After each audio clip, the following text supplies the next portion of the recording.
Hello folks, welcome back to the channel and welcome back to the garage. Today I'll be looking at the Innovv K3 Dashcam.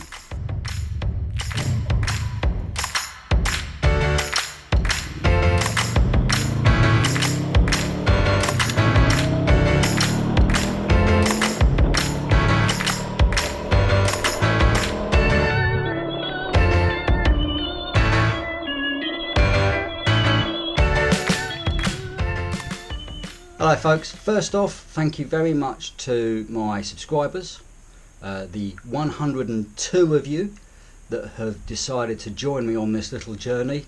If this is your first time on the channel and you like what you see, check out some of my other videos and maybe even consider giving that subscribe button a little tickle. Recently I was fortunate enough to receive my Innovv K3 Dashcam. I'll let you know right from the start, this is an item which I've purchased myself. It has not been donated to me for review by Innovv, but I will give you my impressions and the reasons I've opted for the K3 over one of their other dashcam products. This isn't an installation guide, for the simple reason is very few people will be installing this on the same model bike that I've got, the Honda VFR 800X Cross Runner. However, the installation is pretty simple. When you buy the product, the instruction manual is comprehensive and it gives you a layout, this sort of map of showing you where items should be fitted in relation to your particular bike. You have one camera mounted on the nose or at the front of the bike, one camera mounted at the rear of the bike, the GPS sensor also mounted towards the rear of the bike. You then have a microphone which, if you're vlogging or you want to do a running commentary for the ride, maybe you're a riding instructor or a riding assessment for IAM, ROSPA, that sort of thing, you might want to be able to do a running commentary. You've also got the DVR, the digital video recorder, which is the brains of the system, and you've also got in the pack a voltage regulator which goes straight from the battery, gives you a permanent feed so that if you want to you can use other functions which I'll go into. When you get it, you also get enough mounts, bolts and even an Allen key to be able to actually fit it on your bike without any additional tooling or knowledge. As long as you have a fundamental knowledge of basic motorcycle mechanics, you'll be fine. I'd suggest 95% people will be able to fit this themselves. The instruction manual does give you a step-by-step guide of what to fit when. So the first thing it asks you to do is to get the power unit and connect that directly to the battery. And to be fair, that's probably one of the hardest parts, is actually feeding the battery. You then connect the DVR up along with the ancillary items such as the two cameras, the microphone and the GPS. The connections are all very easy to identify. I'll run through you where I've put them on the bike just to give you some orientation of what we're looking at. Under this plastic cover is the battery. That is the DVR controller, so the brains of the system.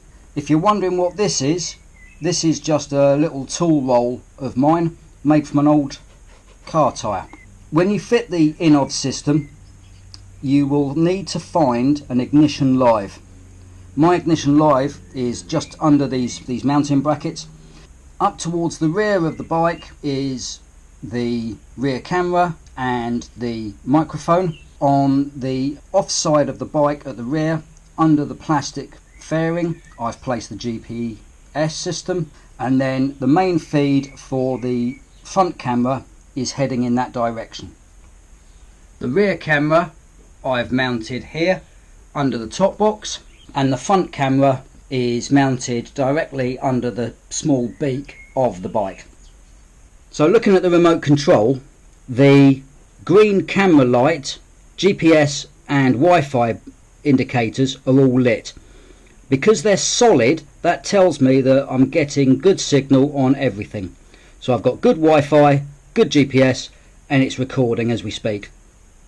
There's your button, and if you press it once, you take a still, press it twice, you lock a file, press and hold for 10 seconds, will do a factory reset on the app settings. So at the moment you have three choices of how much you want to spend and what quality of system you want to get from Innovv. This depends, in my mind, on what you actually want the camera system to do. You have the K2, the K3 and the K5. The K2 is £290, the K3 is £300 and the K5 is £400 as of the beginning of May 2021. The main differences between them: the K2 has effectively the same output of camera quality as the K3, however you don't have the option of the remote control. Also, the K2 and the K3 utilise a maximum of a 256GB micro SD card, whereas on the K5 it can take up to a 512GB micro SD card.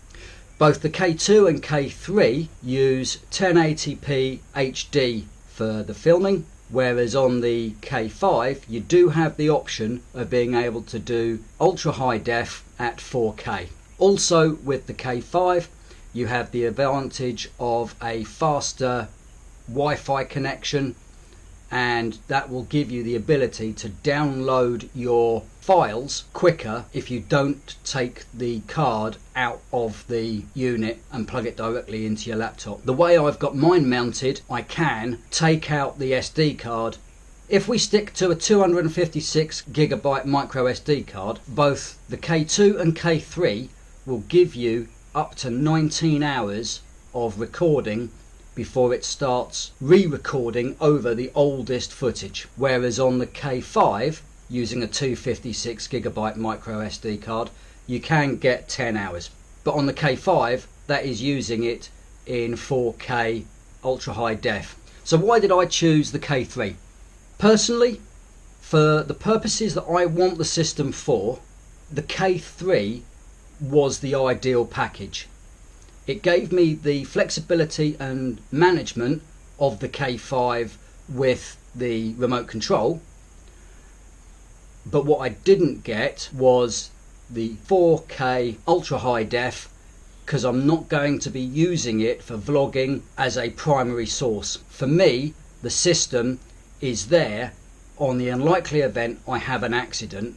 I can then download the footage and hopefully give that as presentation to my insurance company as to who was at fault. Also, the K3 and the K2, the camera units are separate from the DVR, whereas on the K5 the front camera and DVR are in the same body. Now that's fine, and I appreciate the fact the DVR has to be quite a bulky unit just for the electronic trickery that it has inside it. But for me, I wanted it placed relatively discreetly, and I couldn't do that with the K5. All three products have an ingress protection rating of 67. Bearing in mind the numbers actually are split. So 6 is the highest rating for solid particles, i.e. dust. 7 is one below the highest rating for water protection. 68 therefore being the highest rating you can physically get. What this does mean is the cameras and the DVR unit itself are waterproof to heavy showers and light immersion. It doesn't say exactly how deep water, but at the end of the day, it's a motorbike. Yes, you're going to get rain on it, but hopefully you're not going to be taking the bike swimming. One of the other advantages with the K3 is you have far more flexibility in the app than you did on the K2.